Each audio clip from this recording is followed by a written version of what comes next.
Welcome to the second episode of Math is Not Worthless. In this episode, we'll be taking a look at some simple linear relationships that one can find in pretty much a lot of jobs. My specific example will come from the fast food world.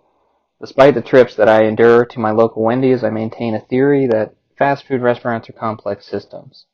There are many stations with different rules that need to be optimized in order for the restaurant to be profitable. So let's jump right in and look at a station that I was once very familiar with, the fry station. I'm going to keep this example pretty simple, just for formatting. I don't want to get bogged down with an overcomplicated system. I'm sure somebody could do a super in-depth study of what a fast food restaurant looks like boiled down to mathematical equations. Maybe I'll do that at some point, but today I'm not going to do that. So I will assume a basic knowledge of how linear equations work in the concepts of basic algebra. So here's a little picture of our fry station. So let's assume to start that one bag of fries makes 8 orders. So your goal in managing the fry station is to anticipate how many orders you'll need to keep your freezer stocked and ensure you have enough bags to cover the amount of orders you need. This becomes especially critical during lunch rush and the dinner rush. With our 1 to 8 relationship in mind, our main question then is, how many bags do I need for a given amount of orders? Or you could do, how many bags will make a given amount of orders, whatever.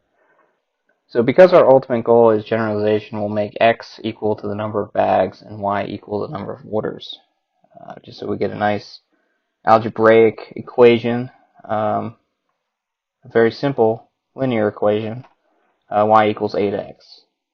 So we can use this to plug in the number of bags and get the number of orders or vice versa. So for an example, we can ask, how many bags do you need to make 30 orders? So if we use our equation, just plug in 30, you get 30 equals 8x. Divide 30 by 8, and you get around 4 bags. That's a little less than 4 bags, but you want to round up. So I think the chest freezer actually holds probably 6 to 8 bags, if I remember from so many years ago. So you should be good to go for 30 orders. So let's just add another question. Let's assume a single patty burger is the most popular burger. We'll say that a bag of burgers can make 20 burgers. So we can generalize this to A equals 20B. I just picked some random letters just to make the equation. It doesn't matter what letters you pick, as long as they don't look like numbers. Now say you're an employee who likes to take initiative, and you want to keep everyone stocked up during a rush. You look out into the lobby, you see around 30 people lined up. You also take into account drive-through orders, which you can assume will probably be double what the lobby takes. That makes 90 orders you will have to account for. In reality, you would have to make some breathing room for orders that might have more than one burger patty or what have you. But let's just say that one order equals 1 fry and 1 burger. So with this in mind, we'll need 90 orders of fries and 90 burgers. Using our equations, that gives you 90 equals 8x, which 90 divided by 8 it'll be about 12 bags of fries, or 90 equals 20b, with 90 divided by 20, which b gives you about 5 bags of burgers. I have no idea what the actual data is with the actual numbers, but that seems pretty low. I think you need a lot more fries and burgers than that for lunch rush. Because I remember frying a lot of fries in 4 hours. And honestly, these seem like silly examples to me. And I'm sure people are groaning that nobody would actually do this in real life. But like I said, maybe you just need to be an employee that takes initiative. Reality is, if you get to a point where you can boil something down to an input-output relationship, you can solve a lot of problems. This example can even be extended further. Profit, is what ultimately keeps business afloat. So one could do a cost analysis on how much it costs to buy whatever amount of units you need and make it through the day. With enough data, you should be able to optimize day-to-day operations. This would be a bit of a hassle at first, given how much random stuff a fast food restaurant needs to keep stocked, but it would be doable. There are people that do this kind of optimization in many industries. Efficiency is how one remains competitive.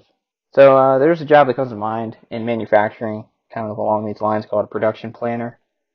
I've not been able to get a job in this area since many companies that I've seen in my area want 2 to 3 years experience doing the job, which I don't know where you're supposed to go get that, but hey, that's what they want. So the job pretty much boils down to monitoring the progress of projects and monitoring materials and making sure that there's enough material stocked to finish whatever project needs finished at a given time. These plants do not stop producing, so you need to be on point keeping the place stocked with the materials needed. However, you also do not want to be over budget or have materials just sitting around taking up space. I imagine there's a lot of software you use that automates most of this process, but the software ultimately relies on these type of relationships that were mentioned in this example.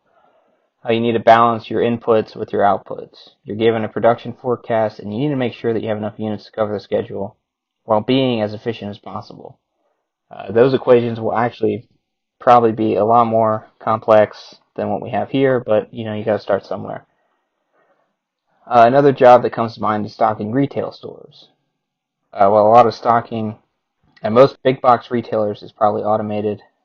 There was someone who analyzed that market in that region and made a decision on what products would be most profitable. Thus, you won't get 30 boxes restocked of something if you've historically only sold 5 during a certain time.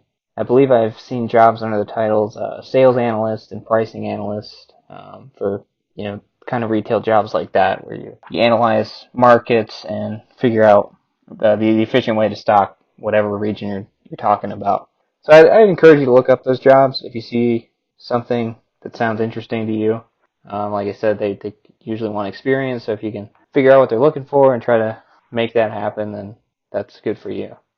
So with that, it's time to end. I know it's quick, very simple example, but sometimes simple is kind of the best way to start. I'm working on the formatting and such, so it helps keep my workload down if I'm making simple things to start. As you can see with these simple little pictures, it actually took me a lot of time to just kind of figure out and play around with some software. So editing these videos has kind of become a lot more time consuming than I anticipated. But so for further videos, we'll probably just knock out a few more simple examples. But I hope ultimately you find yourself thinking about how you can make math work for you. A lot of it is simple stuff. If you can just make these simple relationships work, then there's a lot of things you could do. So until next time, like, share, and subscribe if you found this even remotely entertaining. See ya.